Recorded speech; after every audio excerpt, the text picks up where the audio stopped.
what it would have looked like would have been class on campus, 3 days a week, probably. We usually do classes once a week for 3 or 4 hours, which is a little different than the undergrad setup.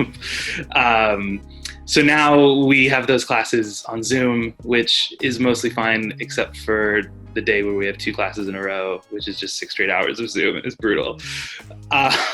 It's not awesome. We had started Peter and the Starcatcher. We turned in designs early in the winter, and half built rehearsals started. But yeah, we had to put hopefully just a pause button on it. We, in exchange for our assistantship, we work 15 hours a week in the shops in our areas. So I would have been in the costume shop for 15 hours a week. I think it was a week ago today, it would have been opening night for Peerless, which was a show that I designed this quarter.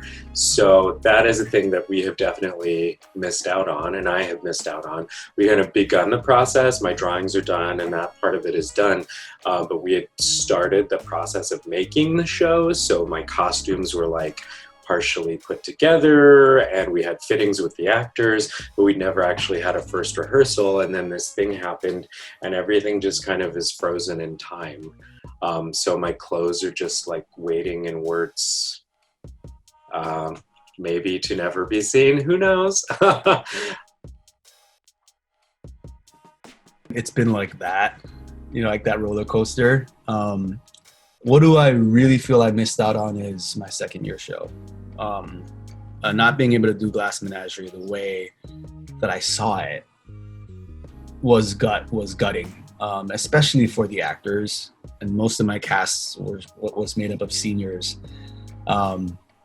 And they were just so stoked to have this kind of conceit for the show. And I'd already been doing accent work with Emily Zhang, and it was amazing. The unfortunate part in the sense is that even if we do the hand drafting, some of us may have to go over the summer or even next term in the fall and take extra time to spend with Todd or another teacher, depending on the situation, just to get some of the basics back and to verify what our work really looks like, because unfortunately none of us have scanners that are big enough to scan our work, and we're working off of photos. So you catch some of the flaws, but you don't catch all of them. Not only have I not been with my fellow MFA community, I feel like all these relationships I was just starting to build with the undergrads got cut short. So I think I had recruited like 3 or 4 ADs for my 2-person Fisk show. And they were all amazing. And I was so excited to be in a room with people that I had met as a run crew head. And just to start to get to know more of you guys. So I look forward to that. And I'm really, really glad I've got 2 more years.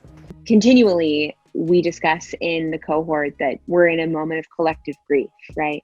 We've all, like everyone everywhere has had to say goodbye to something that's really important to them. And for those of us that are in our 3rd year, we didn't get the opportunity to say goodbye to each other. And we also haven't had a chance to say goodbye to the program. There's no work for designers and directors and actors right now because the regional theaters and professional theaters are all shut down. A lot of the big theaters have announced that they're canceling their seasons. And so where I usually would have been able to work at the Goodman, or last summer I worked a little bit for Northwestern in the costume shop. I was overhire, and we aren't doing work right now. And so I've really had to think, like, do I need to rethink my career path for the first couple years after COVID? I'm on a student international visa, and during the summers I have the opportunity, they're called CPT, that I think is like curricular practice and training or something like that. And I can't work in a theater right now.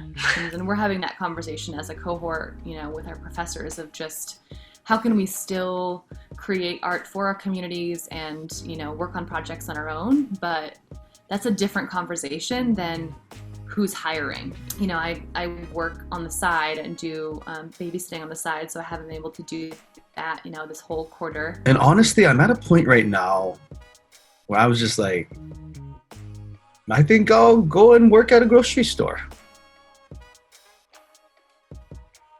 I think there's a real value in doing theater and trying to make theater during this time, because theater definitely needs like revision to its format and like what it's for. And I think theater is really for building and supporting community. And I think we need this community building more than ever during this time of crisis. So I think as an artist, I think it's important to like really listen to what your community needs. Being able to have that time to reflect and think, how can we do this better and not just go back to the same? I don't know what that is, but I do think that is somewhere that we will go. Theater hasn't really seen kind of a rebirth in a while. You know, whenever we study American realism, we still study Tennessee Williams and Eugene O'Neill and Arthur Miller, and some of those writers were writing like 100 years ago. And so we're still writing and creating theater like we were 100 years ago. I urge artists everywhere to push the boundaries of what form means right now. And that's what I'm hoping whenever we come out of this. I think we all need to figure out how we rise from the ashes of the previous form of theater, and what does it look like to create something new and weird, and like maybe we all fall flat on our faces, and maybe it's a terrible, terrible idea, but at least we tried to push something forward.